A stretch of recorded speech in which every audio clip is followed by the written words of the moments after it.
Hello दोस्तों। आज एक वन प्लस 6 आया है। प्रॉब्लम है कि हैंडसेट कभी ऑन होता है, कभी ऑन नहीं होता है। होता भी है तो हैंडसेट हैंग होकर ऑफ हो जाता है। कस्टमर का कहना है। तो आइए इसको देखते हैं कि प्रॉब्लम क्या है, वही है या फिर कुछ और है कहाँ से प्रॉब्लम। अभी ज़्यादातर सेट में ये हो रहा है कि जो डबल डिकर आईसी है CPU, चाहे वो सैमसंग हो, वन प्लस हो, MI का सेट हो, मैक्सिमम में रैम ड्राई हो जाने से ही प्रॉब्लम ये आता है। अचानक से कभी रिस्टार्ट होगा या फिर लोगो हैंग हो जाएगा। वन प्लस में तो डंप करप्ट करके मैसेज आता है कभी कभी, लेकिन इसमें क्या है कि स्टॉक होकर हैंडसेट ऑफ हो रहा है। तो देखिए ये हैंडसेट स्टॉक हो गया है, अभी कुछ देर में ऑफ हो जाएगा, स्क्रीन पूरा ब्लैंक हो जाएगा। देख सकते हैं आप कि कुछ वर्क नहीं कर रहा, कीपैड ऑफ हो गया। और साइड में आप देख सकते हैं कि पावर सप्लाई में एम्पियर मिली एम्पियर जो है कंज्यूम कर ही रहा है। फिर से हम पावर बटन दबाने की कोशिश किए तो नहीं ऑन हुआ। लाइट वाइट कलर का जल रहा है, जो LED का सिंबल है। अब इसको हम लोग ओपन करते हैं और देखते हैं और इसमें डबल डिकर है कि नहीं। डबल डिकर ही हमको लग रहा है कि डबल डिकर है इसमें।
मदरबोर्ड बाहर हम लोग ले आए हैं और इसमें हम चेक किए तो डबल डिकर ही CPU है। ऊपर में सैमसंग का रैम लगा हुआ है और SM 845 CPU है क्वालकॉम का। तो इसको हम क्या करेंगे, अब इसको अच्छे से निकाल के और फिर अच्छे से रिबोल करके और वापस इसको इसी में रखेंगे। तो इससे पूरा चांसेस है कि हैंडसेट ओके हो जाएगा। साइड में जब ग्लू कटिंग करें तो नॉर्मल हीट रखें और इसके लिए कोई स्पेशल असेंबली का ज़रूरत नहीं है। नॉर्मल कोई भी असेंबली से आप यूज़ कर सकते हैं। हाँ, ध्यान देने वाली बात यह है कि नोजल उसका छोटा हो, मीडियम साइज में हो और एयर को थोड़ा सा ज़्यादा रखें। हल्का कम भी रहेगा तो चलेगा, क्योंकि ग्लू नॉर्मल हीट से भी कट जाता है। स्क्रैपर कोई अच्छा क्वालिटी का ले लें ताकि आपका ग्लू एक बार में कटे।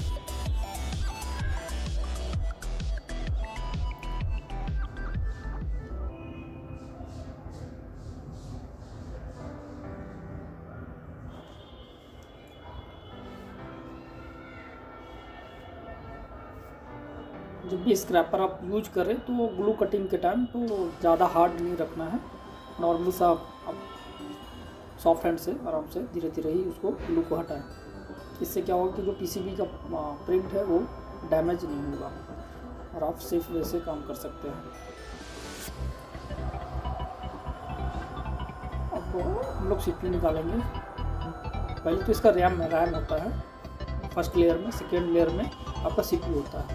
तो इसमें ध्यान देने वाली बात यह है कि आप SMD जो मेरा है वो 861D DW है, उसका टेम्परेचर 330 रखेंगे, एयर 45। इसमें थोड़ा देर वेट करने से आपका रैम अच्छे से आ जाता है।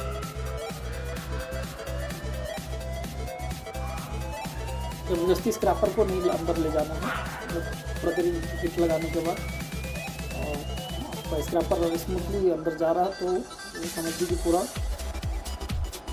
रैम निकलने लायक। इस तरीके से आप आराम से बहुत ईजी से साइड, ये आपका साइलेंट मोड और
आप आयरन से भी धीरे धीरे ग्लू हटा सकते हैं, काफ़ी टाइम लग जाता है उसमें। तो जैसा आप ठीक समझे, आपको लगता है कि नहीं आयरन से है, लेकिन हाँ आयरन से ये कि धीरे धीरे कर रहे तो आपको ब्रेक डैमेज होने का चांसेस कम रहता है। अगर आप कोई ब्लेड यूज़ करते हैं तो केयर ध्यान देके आपको यूज करना होगा कि उसमें प्रिंट मेरा डैमेज नहीं है।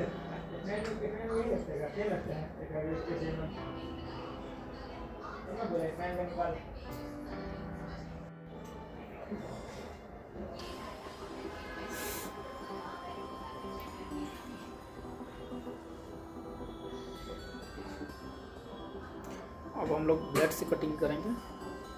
आयरन से हल्का फुल्का ग्लू हटा चुके हैं, लेकिन अब अच्छे से ब्लेड से ही हटेगा, तो हम लोग ब्लेड यूज करेंगे।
अब हम लोग CPU को रिवॉल्व करेंगे और कोशिश करेंगे कि अपना आसपास के एरिया, जो IC के आसपास जो एरिया है उसको अच्छे से क्लीन करके ही रखें, ताकि IC रिवॉल्व करने समय कुछ डस्ट वगैरह ना जाए, जिससे आपको प्रॉब्लम फेस करना पड़े।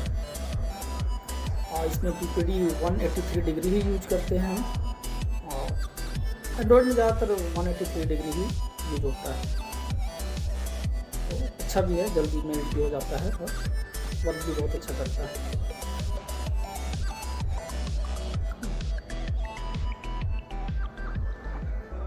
ऐसी बॉलिंग के टाइम मेरा टेम्परेचर रहता है 861 DW से 280, और एयर रहता है अप्रोक्स वही 30 के आसपास रहता है।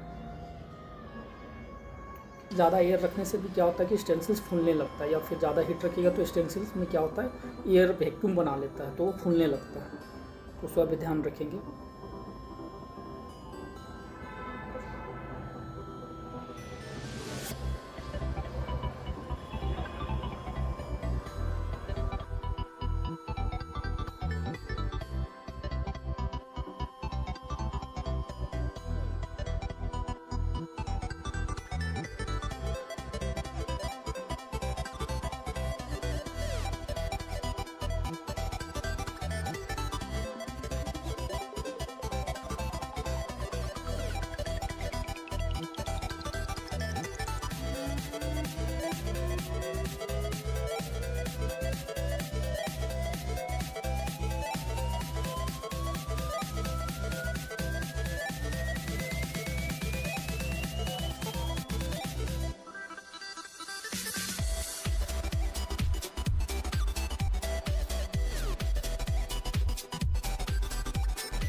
और अब हम लोग पहले CPU लगाएंगे, क्योंकि पहले CPU और साथ में चेक करेंगे कि CPU सही से लगा कि नहीं लगा, तो इसके लिए हम लोग DC मशीन को यूज़ करेंगे।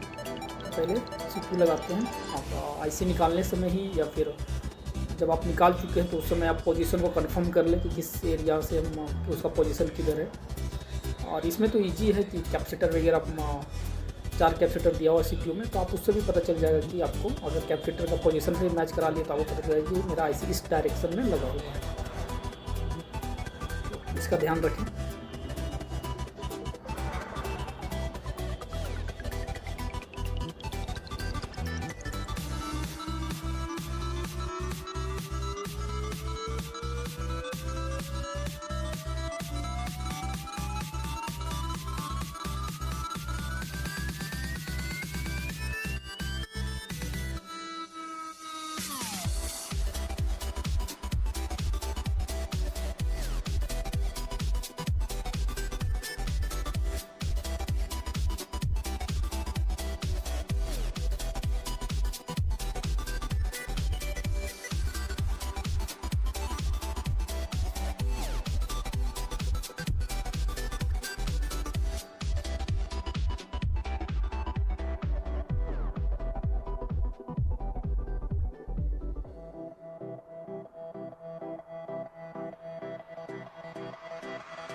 CPU हम लोग लगा चुके हैं और देखते हैं कि CPU डिटेक्ट किया है कि नहीं किया है।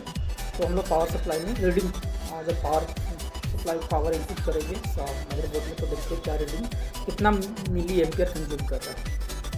और हम लोग पावर स्विच दबाते हैं तो ये 133 मिली एम्पियर कंज्यूम कर रहा है। और इससे हम ये समझ सकते हैं कि मेरा CPU सही से लग चुका है। अब हम लोग रैम लगाएंगे। रैम लगाने के बाद अगर सही से सब लगता है तो हैंडसेट तो उम्मीद है कि पूरा हैंडसेट ऑन होगा।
और हम लोग सारा रैम और CPU लगा चुके हैं। CPU तो देखते हैं कि सही लगा है, रैम भी लगा दिए। अब हम लोग ऑन करके देखते हैं कि हैंडसेट ऑन हो रहा है या नहीं हो रहा है।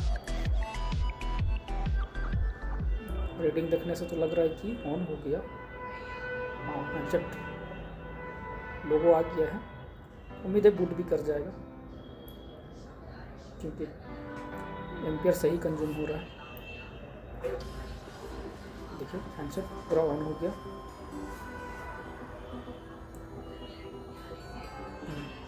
फाइनली हैंडसेट ऑन हो गया। अब हम लोग चेक करेंगे कि स्टक कुछ देर में हो रहा है या नहीं हो रहा। तो यहाँ पे देखिए सारा टच वगैरह काम कर रहा है। और कुछ देर टच यूज करके देखते हैं, क्योंकि स्टक होने का प्रॉब्लम था जो वीडियो में आपको दिखा चुके हैं स्टार्टिंग में ही, कि कुछ देर में स्टक हो जाता था, रुक जाता था, टच काम नहीं करता था और फ्लू हैंग होकर ऑफ हो जाता था। यहाँ पे सारा कुछ ठीक है। तो इस तरह से डबल डेकर से प्रॉब्लम सॉल्व किया जा सकता है।